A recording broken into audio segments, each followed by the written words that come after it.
This is a smartphone people have been begging Infinix to make, and they finally listened, at least partially. You get a USB Type-C port on this smartphone. Let me confirm because they can be funny.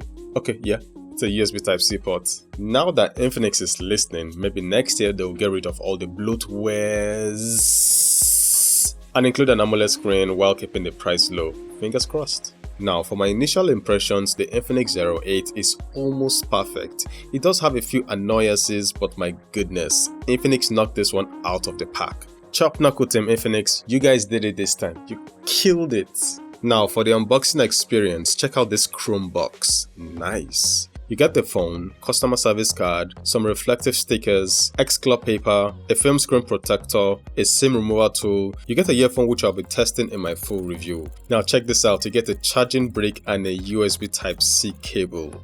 Yes, this isn't your typical charging brick, this is a 33 watts fast charging brick.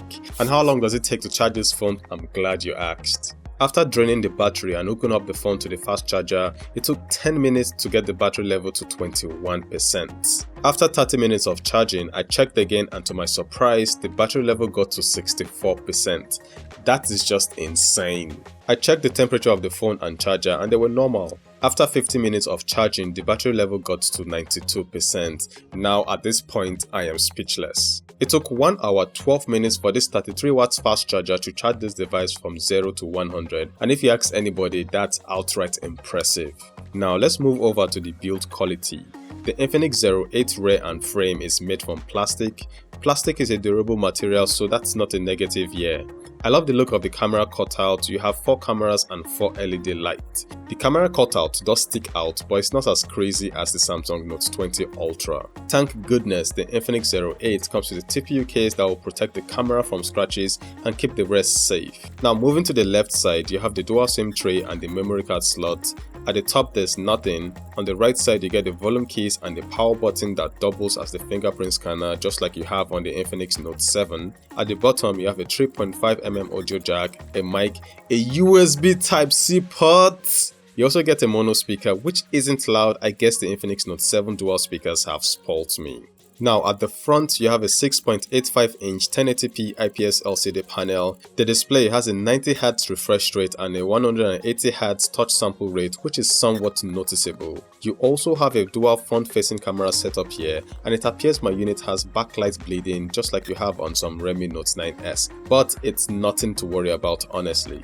The display isn't bad, and in my full review I'll let you guys know what I think about it, but so far I'm impressed. Now moving to the processor, we have the MediaTek Helio G90T processor and it's fast. The Infinix Zero 8 coupled with 8GB of RAM is blazing fast. As it stands unofficially though, the Infinix Zero 8 is the best budget mid-range smartphone right now.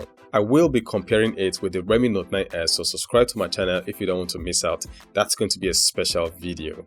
Now moving on to the camera department, at the front we have 2 cameras. It comes with a 48MP camera and an 8MP camera. Night mode using the front facing camera looks cartoonish to me, but I'll do more testing and feed you guys back in my full review. For the rear camera we have a 64MP main shooter, an 8MP ultra wide camera, a 2MP macro camera and a 2MP depth camera. The camera sensor on the main shooter is the Sony IMX686 sensor. Phones like the Poco F2, F2 Pro and the Redmi K30 use the same camera sensor, so this is a capable camera, and in my full review I'm going to show you just how good or bad it is. Now for the battery department, the Infinix Zero 8 comes with a 4500mAh battery and it's capable of 33 watts fast charging. You already have seen just how fast it takes to charge up this device. I guess the only question that remains is, will the 4500mAh battery take you the entire day? And in my full review I'll let you guys know. Now this is just an initial impressions video. I'm going to need like 7 days to fully test out this phone to know if the hype is real or not. But so far I am impressed with the Infinix Zero 8 and it keeps impressing me.